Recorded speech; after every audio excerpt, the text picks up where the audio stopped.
And we are live.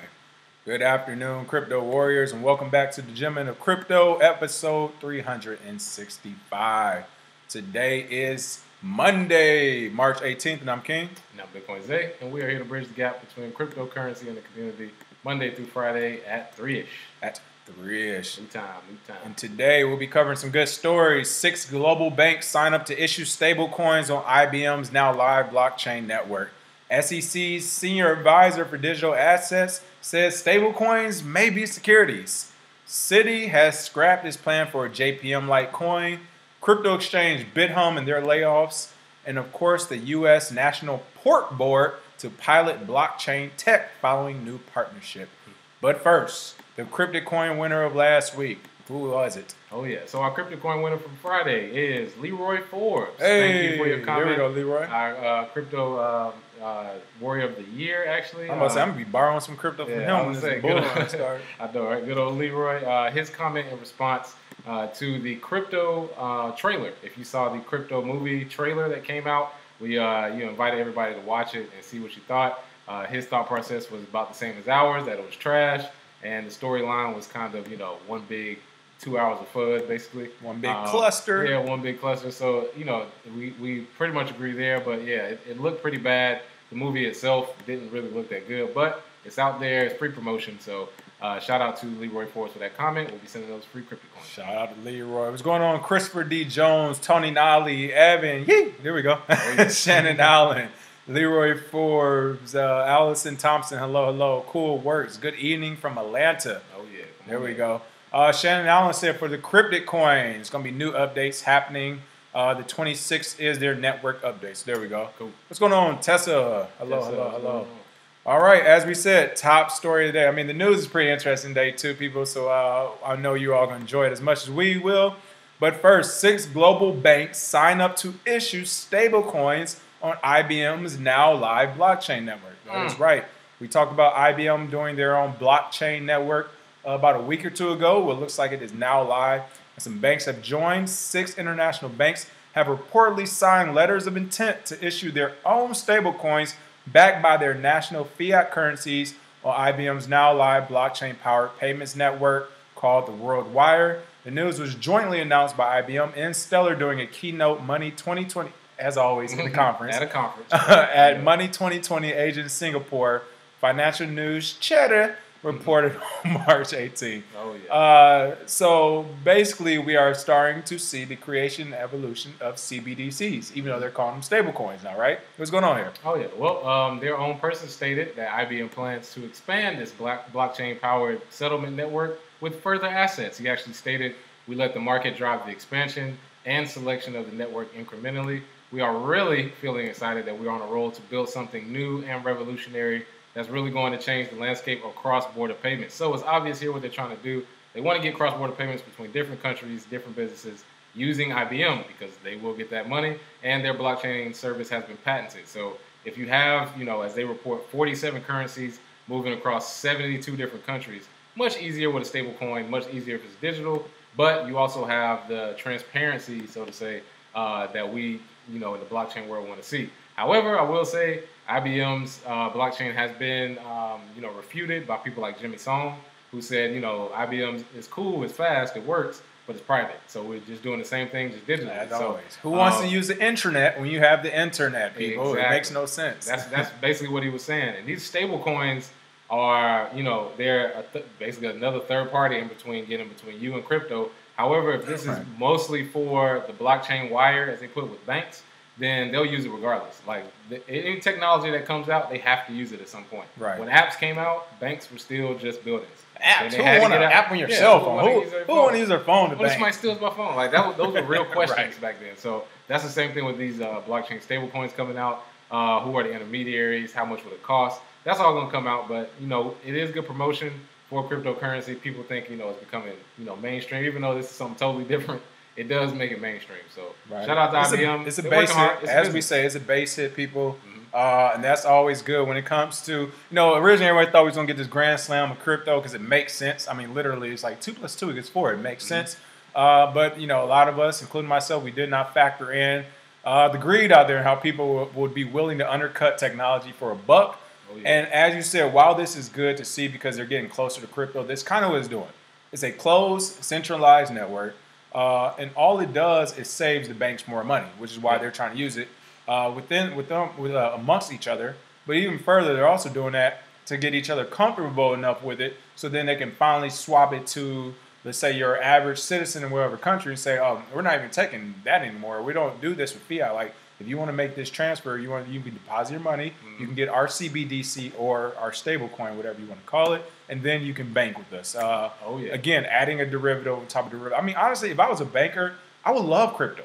Yeah. They've already made like 5 or 6 derivatives on top. I mean, you got futures. You got the ET, not the ETFs. What's the other ones? Another ET, something that's all the way out there. Oh yeah. You got this CBDCs now. You got the stable coins now. I mean, they're literally just trying to make Bitcoin the 5th, 6th layer down of what they're actually selling you. So it'll be pretty interesting to see. What's going on, Edwin IT, Sergeant Crypto, Eric Brooks, Crypto Q. Yeah, so make sure you smash those likes, people. Smash them up. Smash the likes and share. Invite a few people on Facebook. Yeah, there we go. Invite some people. Looks like IBM is also issuing statements. Their spokesperson Lund, who, let's see, is this just a spokesperson or he's one of the CEOs or something? Well, he's their head of blockchain solutions. Head of blockchain solutions. Jesse Lund, he's pretty important to it, but you know, his one of the big goals they have is actually to get it backed by the euro and the Indonesian rupiah. So they have plans for the future. They are using Stellar. So for those of you who have used Stellar or have heard of it, they have partnered with Stellar as one of the platforms where they use the stablecoin. It's a lot more deeper than that, but it is collaboration with them. Did they have a pump today or no? Yep, had a short pump this morning with the good news. However, it was short lived, just like other coins. Right. Good news is starting to get pumps now, so that is a good sign of accumulation. So, shout out to IBM. They've been working on this a long time. Yeah, and Lund also said our view for stablecoins is really that they should be more broadly accessible, and what RollWire seeks to do is provide fungibility of digital assets across financial institutions. I mean, again, it's kind of weird. Our view for stablecoins is that they should be more broadly accessible. How old are stablecoins? Yeah, maybe 3 months? Maybe, yeah. I mean, with the exception of Tether, all these stablecoins you heard about, at most we're looking at not even 3 months, maybe like for some of them 6 to 8 weeks. Yeah. So when he says that he wants them to be more broadly accessible, again, I get it. It's the old, pull the rabbit out the hat trick. Because if anything, you'll want cryptocurrency in general more accessible. But no, he's specifically saying, no, we just want our coins we can control and make money off of more accessible. Oh, yeah. So you all can get it. But that's when you see the emperor has no clothes. You'll be like, well, it's a private blockchain, so we don't want it. Once people start saying that, then they'll have a problem there. It's a pretty funny comment here. Somebody said, I am only curious why it happened in 2019 only. That is because these banks are gearing up to make money again. They don't want to do it the right way through the community as far as just investing in cryptocurrency. They want to create their own thing and they want to make some money. But hey, IBM's been working on it. Again, this is a base hit to see these banks start making that transition to full crypto. Oh yeah, crypto catfishing. There we go. SEC senior advisor for digital assets, Valerie Seskapanic. I don't know. CZ Panic. Stablecoins may be securities. Right? Senior advisor for digital assets at the United States Securities and Exchange Commission, SEC. Valerie reportedly noted that stablecoins could experience issues under current security laws. More importantly, she's saying that stablecoins, the ones IBM is just launching, the ones that Gemini got, Tether and all that good stuff, may actually be securities.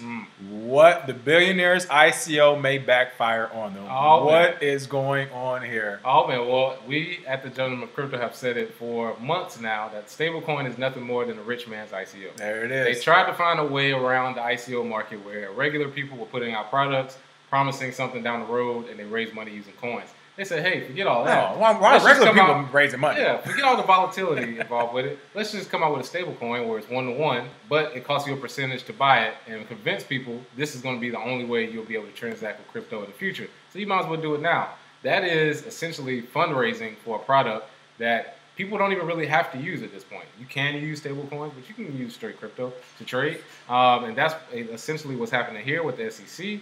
The crypto czar, as Valerie is called, hell of a name, was appointed to the new position of Associate Director of the Division of Corporate Finance. Wow. And senior advisor. Oh, she getting all types of positions. All right, there we go. Can you say some positions for us, Val? How many jobs do you get? Man, it's like Horrible Bosses when he had a job open. He was like, I'm just going to knock down my wall and take it. Hilarious. I remember that. Hey, the one guy thought he was about to get it. He was like, I think I'll take it. And took these jobs, But of course, this statement came at a South by Southwest conference. Of course, they make these statements out in public. And she also, broke stablecoins into 3 different categories. One is tied to real assets like gold and real estate. Another is tied to fiat currency held in reserves. And the third and final category uses market financial mechanisms to keep the price stable. So that is what they would consider a security, and we have seen that before.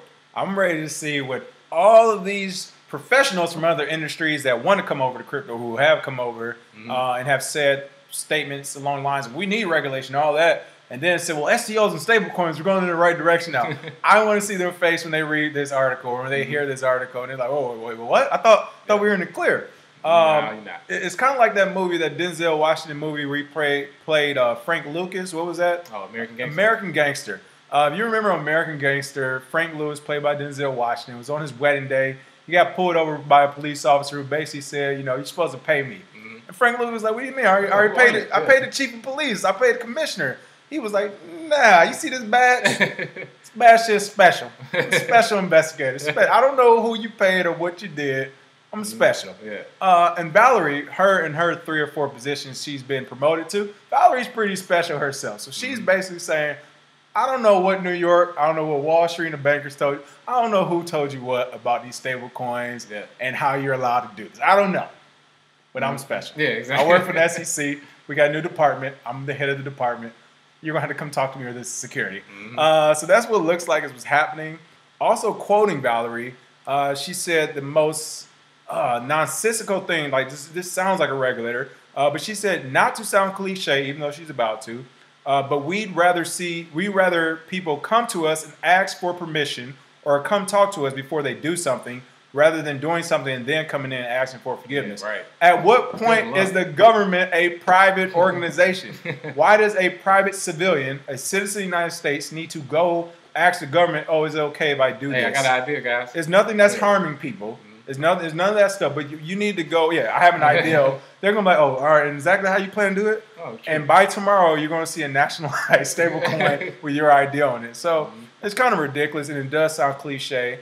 But again, that's the government's, hey, gang. Yeah, come talk to us first, come pay us first, or it's going to be a problem. Yeah, every time. And they've been doing it for years, and this is no different. Right. And like we said before, the rich man's ICO, that the ability for them to make money off of it, the SEC wants their cut as well. Right. Because if you can control the price, or if you can guarantee a profit, it could be labeled as a security. Guess what you got to do? You got to sign up with the SEC, buddy, and that could cost you 4 or 5, maybe 6 figures to get those licenses and to get everything in place. These licenses aren't easy to get. People, wake up. They got to make sure we keep this money rolling in. Right. Because if you think about it, anybody can create a stablecoin. Like literally today, you could just take an hour, about 30 minutes. Okay, 30 minutes. Hour. There we go. The only reason I would say an hour is because you would have to come up with some economic plan if you wanted to. Your white paper is going to take a good 25 minutes. Yeah, I was saying if you actually wanted to ship it, and actually use it. But yeah, just to make one, it'd take a few minutes. You just copy the code. So they see this and they're like, everybody just starts putting out stablecoins. Can't have it. The most popular is going to win, and then how do we get our? What if it's not our most popular coin? Exactly. Yeah, I got you. What if it's not our JPM coin? We're trying to structure to get ready to push out there. This is what happened too. When this recession finally does hit the United States, or which might actually turn to Great Depression, just like in 2008, the financial crisis, where we bailed out the banks with taxpayer money, places like JP Morgan, all that good stuff. And that's going to happen again, except this time they're going to do it with their coin. Whatever CBDC they come up with, they're going to say, all right, you guys banks are in some trouble, civilians, you're all in some trouble. We can fix this for everybody by using all your money, of course. We can fix this. But you're going to have to use this stable coin from now on. We'll convert it. Right. We'll convert it. This small percentage. There we go. We caused some type of distress. Of course, Americans, we don't want any distress anymore. Literally, a poor person has a cell phone now, has an iPhone to be poor. So no one wants to go through any hardship. I imagine as that hardship begins next go around, someone in the government and the private banks and sector is going to be like, hey, we can fix everything with this stable coin. Oh yeah. But just you denounce all, Bitcoin. yeah, you all, yeah. Come on over here with that. Hey, what did somebody trying to say? Bend thy knee. Bend thy knee. Bend thy knee. And yeah, but shout out to SEC Valerie's senior advisor, Valerie Skimpanik. You know what? I actually appreciate you doing this because a lot of the wealthy people really thought they were just going to skirt by the system. Of course, they wanted to stop the competition from coming. You all can't do ICOs. You all can't do ETFs. You poor people can't do anything. But while you can't do it, we're going to go ahead and start up this new thing called a CBDC and stablecoin. So shout out to Valerie for stepping into the room on the Gemini Twins, on JP Morgan's, on IBM's, on everybody's wedding day. Thank you for coming into that room on their wedding day saying, I'm special. I'm special. I don't know what happened with the last deal. Oh, yeah. And shout out to Eric Brooks. He actually said, Tether, they admitted it's not back 1-to-1. Yeah, we discussed that a couple shows ago. Oh, yeah. It only took a year and a half, 2 years for it to come out, huh? Yeah, crazy how that works. We've been saying speculation for a while now, but we didn't want to get sued, all right? We didn't want to get sued, but we pretty much figured for the last year and a half. Come on, man. There's no way you could just pump out new coins and the demand isn't there, or the price of Tether starts going haywire. So yeah, we've talked about that in Dry Dessert. These steps to fight democratic money shows one thing: crypto is on the right track. You are correct, because nobody is kicking a dead dog. That's exactly what it is. If it wasn't something that could, take someone's spot or take their money, nobody would talk about it. No. Like, people talk about bean babies and other tulips and stuff like that. There was a bubble and then it went away. Media coverage, everything, it just went away.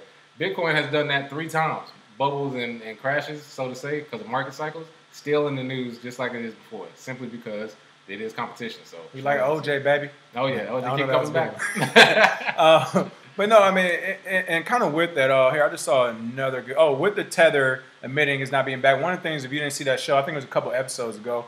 But one of the things we talked about too, when they said they're backed by other things equivalent, that is arbitrary. You get to say it was equivalent. So to them, they could literally be saying, yeah, we got 100 million in XRP, we got 100 million in Ripple, and that's what it's backed by, and that's equivalent to whatever. So I don't know how to count. They could literally have 100 pit bulls in their backyard talking about, yeah, this is $100,000 right here. It's Tether has a backing in the form of a pit bull kennel in their backyard. I don't know. You know what I mean? Yeah. So that is pretty interesting to see that. The entire country of Venezuela asked. Right.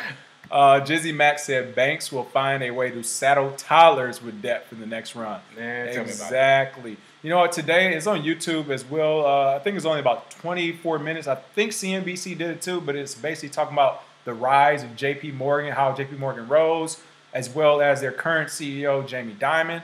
And literally, this goes back to the 1800s where they just mobbed up. It's like, oh, y'all in debt? Y'all need some help? Oh, yeah. All right, we got you, and we own everything. And here we are today where they've basically done the same thing. There was a couple things I didn't know about that when it came to some of their corporate takeovers and stuff. So pretty interesting watch. You haven't seen it already, but it's definitely being repeated right now. All right, exactly.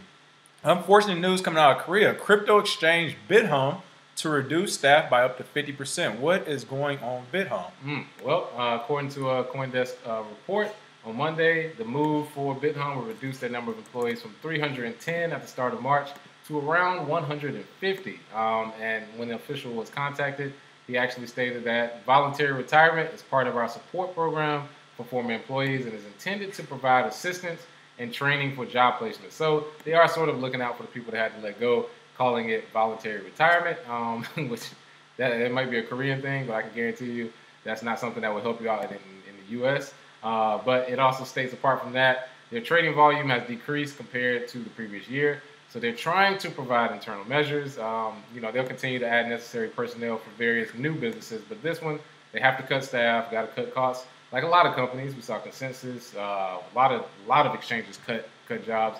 It's all good. This is what happened in the bear market. You got to, hopefully the next big run, people don't get overzealous. Right. Because people were hiring like crazy during the bull run. They were just, anybody who wanted a job, come on in. Yeah, we got this paper. We got money everywhere. Money everywhere. Yeah, exactly. We've been there in 3 weeks. Next week, 7 days. We pay a salary for a couple of years. Yeah, oh, man. Speaking of that, though, it's pretty interesting. First of all, voluntary retirement, never heard of that. Whoever their PR director is, hand clap. Like, shout out to you. Voluntary retirement. Whoever does Bithumb, like, this is literally what pimping is. No, they don't. Look, they wanted to quit anyway. I could tell by the way they was coming into work. They didn't want this money. Yeah. all 150 or 50% of them. Mm-hmm. But yeah, I mean, again, it's bad to see it, but I think everyone learned that lesson this go around that, hey, like no matter what happens in crypto, how the bull run, whatever, you got to balance out what's going to happen, or at least people who come back in the next bull run who might already have experience understand that this is more of a contractual relationship. Hey, as long as the price is pumping, we got tethers for you. Price go down, I don't know. We might start. Hey, a website might be under maintenance. Yeah, all right, exactly. like For 3 weeks. Yeah. If it drops 40% and you wake up in the morning, you see it, just don't come into work. Enjoy yourself. We'll give you a call. Oh yeah, yeah. And I think some of these companies, even though they're cutting staff, I believe most of the staff that they're getting rid of, they keep them on call or on email. It's like, hey, this market cycle kicks back up. As far as scaling goes, I think a lot of companies were scrambling to scale. And that's everybody. They were just hiring whoever seemed okay. And whatever, non-essential jobs they had to get rid of them now. Non-essential personnel. But hey, from this point, they can say, hey, we'll just contract people. Like, there's no point in having all these people on the payroll and having to fire them. It's like, no, whenever we have, scaling issues, we'll call you, which I think is actually better for the... I think that's really cool. And it's not only for the business, but for the industry. Mm-hmm. Because you got to remember, like, we have people who start off listening to us on our podcast or watching our YouTube who end up getting jobs. Like, we talk about... like 6 different people, 6 or 7 different warriors we have. They are with good companies. I mean, we had I forgot his name off the top of my head, but we had the one that was with BRD Wallet, of course. Yep. Antonio's worked with a couple of companies and stuff. So we had people on here that already jumped around at different companies. So I think that's a good thing for the ecosystem, because if you do get laid off or fired or whatever, especially after this amount of time, or maybe you've been working this job for a year and a half now during this bear market, you learn crypto. You're in the industry. It's up to you to say, I'm going to go back to my old profession. I'm going to bounce around this industry, freelance, to see what happens. But regardless, when that next bull run happens, you're going to just be smarter when it comes to all the different all the different parts of the industry, as far as like, hey, I can go work for this company, go work for that company. And then, I mean, clearly, if we had to scale the same way we did last time, these same companies are going to call people up. We need more people now. Hey, Carl, remember last time? Exactly. Yeah, we need you for 6 months. Who do we have that's already trained up, who at least knows a little bit, bare minimum, about what we do in cryptocurrency as well? So, and again, this is still a small community. I mean, it's as easy as calling up other people and checking on them too. It could be something as, hey, Coinbase doesn't need more help, but they sent me over to Gemini, or Facebook, which is actually happening right now. So it's pretty good to see that everybody's jumping in and out of it. It sucks that, the layoffs happen or the voluntary retirements happen. Yeah. But that has to do with the industry more than it does the business. So yeah, and I mean, people will learn from it, I think. And it'll mature. But you got to remember, people, it's only been 10 years, man. Right. We're talking about a 5th grader. Right. Crypto Crypt, what's going on? One story I somehow accidentally canceled out of, but I'm about to bring it back up, is Citi. This was supposed to be kind of going along with the government's SEC take as far as stablecoins being, what is it? Securities? Right, I can't remember. But Citi has scrapped this plan for a JPM coin-like bank-backed cryptocurrency. And before Bitcoin Zay jumps in the article, I just want to say this is the problem with CBDCs and some of these stablecoins, people. They are centralized. They're owned by a person. They can wake up on Monday morning and say, you know what, we're not doing this project anymore. Mm-hmm. So what would happen if we did do a CBDC or a USD dollar or whatever, or right now with a real United States dollar, and then you wake up one day and it's just not worth as much or anything at all, except it's digital, which means it's going to happen immediately. So pretty interesting. What's going on with Citi since them scrapping this coin? Why would they do that? Oh, yeah. Well, their actual test for this type of coin started back in 2015. It was codenamed Citicoin. And the project came out of, they were actually working out of Dublin, which, they never actually came out with it. They only had a proof of concept. However, after having taken stock of the experiment from JPM Coin, they concluded that while the technology has the potential to live up to its promises, there were other more effective and efficient ways of making improvements in payments. And in parentheses, they have, not to mention the scorn of the Bitcoin community. They watch us, folks. They got to watch somebody. Right, they watch somebody. Because everybody was saying the same thing. It's like, for one, it's not a cryptocurrency. Get that out of the news titles. For two, it's the same thing you had before, just digitally. And once people figure that out, which should take no less than a few minutes, for most people, it's like, so it's the same money we had before. It's just, okay. Yeah, so you just can't, I just can't go to the ATM and get it? Like, what are you talking about? Exactly. I think Citi may have realized that. And their current innovation lab chief, Gulru Atak, he actually stated regarding the crypto experiment of their predecessors, she told CoinDesk, based on our learnings from that experiment, we actually decided to make meaningful improvements in the existing rails by leveraging the payments ecosystem within that ecosystem, we're considering fintechs or regulators around the world, including SWIFT. So they realized, for one, what you're doing cannot be cryptocurrency. There's no such thing as private blockchains that aren't stupid as soon as you bring it up. So once they saw that, I believe Citi was like, yeah, JPM. I don't think Jamie Dimon cares that much about bad press. He's kind of like, yeah, whatever, it's free press. But Citi, I don't think they can absorb that and keep going on. They're like, okay, well, first, you copied them. For two, it's not a cryptocurrency. Like, they would have got destroyed. So that's a good idea by them. Well, it's a good idea, but and it kind of go along with JP Morgan in general. This is what I really think happened. It was a twofold thing. First of all, Jamie definitely called up Citi. So this is what we doing? Mm-hmm. Y'all, you want to compete? Oh, yeah. Because if you want to compete, I'm going to eat your lunch. And you guys can have the crypto. I'm going to eat you and everything else. You better hope crypto takes off in the next 2 or 3 years before you destroy. Mm-hmm. I guarantee they got that call, all right? Mm-hmm. Like someone at JP Morgan Chase or someone on Wall Street was like, you going, hey, look, we can't beat Bitcoin 101 already. Hey, scrap that. Like, what are you doing? Either come with the team or go by yourself. Mm-hmm. And my second thing is that they didn't fully scrap it, people. They reeled off the publicity on it. They're like, all right, hey, Jamie called me this morning. He sounded pretty PO. Mm-hmm. The community, they are, Citi, really? Come on, man. What product from Citi do you have right now? Yeah. I can't think off the top of my head. I'm not saying, you know what's funny about I'm sure they do a lot of back-end stuff. Their actual blockchain project or their strategy, they were trying to integrate legacy systems. Guess what it was called? It was called Citi Connect.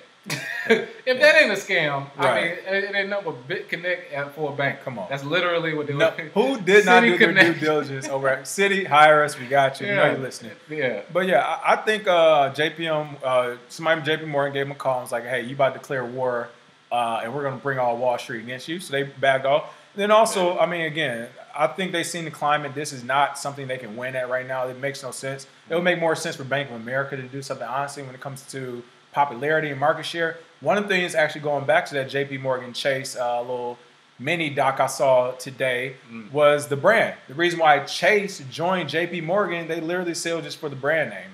They were like, they were competitors against each other. They saw JP had a better brand. And they basically was like, hey, they've been doing a long time. Let's join forces with them to take over. Oh, yeah. It's how you get JP Morgan Chase. So when it comes to Citi and them trying to do this thing in a crypto, whether it's their own private coin or whatever, they don't have the market to. Already, you talk about cryptocurrency that is for a younger crowd, not only, of course, but it is for a younger crowd. And most young people don't use Citi. It is what it is. They're using Wells Fargo, they're using Chase, and they're using Bank of America. Now a lot of them are using Citi for anything. So when you're talking about trying to enter a market which is already geared toward younger people, and you don't even have a market share, it doesn't make sense to launch a coin. Yeah, and you would have been copying. You would have just looked like the little brother. There would have been so much wrongs with that. Yeah, exactly. We're not saying you can't do a Citi. We're just saying you probably made a good move to shelve it for right now. That's why it's actually a good move. Whoever's in charge, good move. Because even though you've been working on it, we've seen R3, blockchain corridor. We've seen partnerships between people trying to do. Once they realize they can't privatize the nodes and convince people to be a part of it, they just scrap it every time. And I'm like, dog, y'all don't realize. The Pandora's box has been open. People are going to start demanding this the more it comes, based on projects like we're about to talk about now. Bro, I am rolling in our comment section. Everybody talking about Citi Connect. Soldier Boy voice. Citi Connect. Citi Connect. I can't believe that. Like, look at how trash that is. Someone is definitely giving them the wrong type of advice over there. Probably a JPM insider, like, tell them the name of Citi Connect. See how that goes over. Dry Dessert said, by the way, today I got my Ethereum refunded of an ICO that gave up their plans and returned all investments. They got that knock on the door, people. Oh, yeah. Whenever people returning all the money, trust us, they got to knock on the door. they better have send it back. Right.